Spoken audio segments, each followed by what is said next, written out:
You are listening to the Essential Geopolitics podcast from Stratfor, a RANE company. I'm Emily Donahue.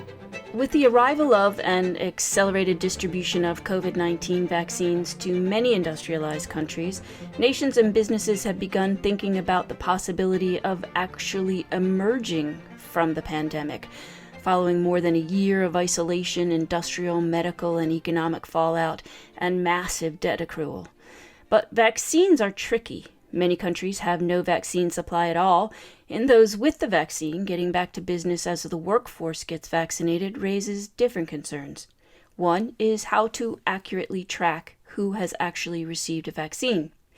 Here with guidance is Rebecca Keller, Director of Analysis for Stratfor's geopolitical team at RANE. Rebecca, one idea that's been floated is the idea of a vaccine passport. What are they?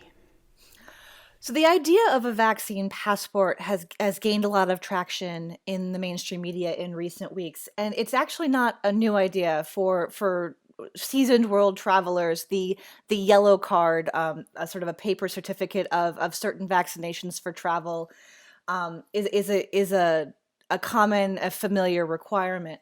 But the vaccine passport or the immunity passport with respect to COVID is an idea that many nations, especially those that are heavily dependent on tourism revenue, have been trying to get going for the last several months. And the idea is that you'd have a passport, and it wouldn't be paper this time, it'd be a passport on your phone, where you'd be able to show a QR code that could be scanned, and that would tell the person or the scanner at arrival what your vaccine status was.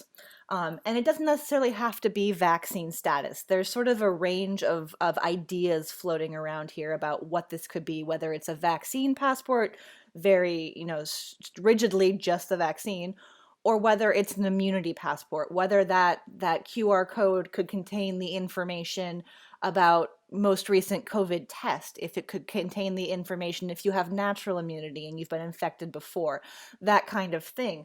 And the idea would be to help instill trust in travel, especially international travel, moving forward and coming out of COVID. So where are we most likely to see such an idea implemented? Yeah. As I mentioned, looking at countries that really want to see an uptick in travel, will really be pushing for some sort of passport or certificate. That being said, it's actually where we won't see it. Most of the industrialized world is talking about some sort of passport moving forward. It's just a matter of what counts in that passport. Do certain countries not recognize certain vaccines, that kind of thing. So I think we'll see it pretty heavily in a bunch of different forms throughout the developed world in the coming year. And so what would be the biggest hurdles to their implementation? So there's a lot of hurdles to their implementation.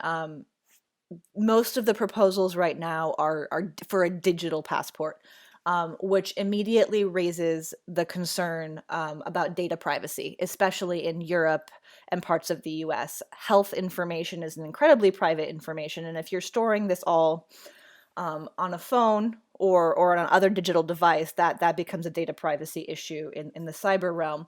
There's also the issue of standardization, as I kind of alluded to with your last question. There's a bunch of different plans out there right now as to, apps to store the information, what information should be stored, what countries will accept. Without standardization of what defines an immunity passport or a vaccine passport, it's going to be difficult to implement internationally and have it be consistently followed and used and checked to instill that trust, because there's going to be so many versions of it around. The other problem that we're going to probably see creep up is when it's used not just for travel. If we start to see vaccine passports or vaccine certifications used to re-enter the workforce, or use a movie theater, kind of like we're seeing in Israel with their green passport. If you have to have a certain color code on your phone to enter and conduct daily life, that could see a lot of pushback, especially in societies like the US, where vaccine and the requirement of vaccines is a contested debate in some areas. So there's a numerous issues that we're going to run into moving forward with the kind of vaccine passporting, vaccine certification that we're likely to see. I imagine one pushback would be the idea that this would set a precedent that we would need to be tracked for all immunizations, etc. Yeah, no, absolutely. It would be, I would say, adding to precedent. We're already seeing that debate, or we had already seen that debate emerge in the United States with childhood vaccines and whether or not children had to be vaccinated to attend public school. And this would be an extension of the same kind of personal rights issues that came up during that same debate. Rebecca Keller is Director of Analysis for Stratfor's Geopolitical Analysis team at RANE.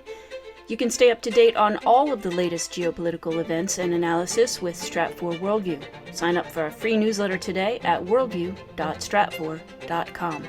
That's worldview.stratfor.com. I'm Emily Donahue. Thanks for listening.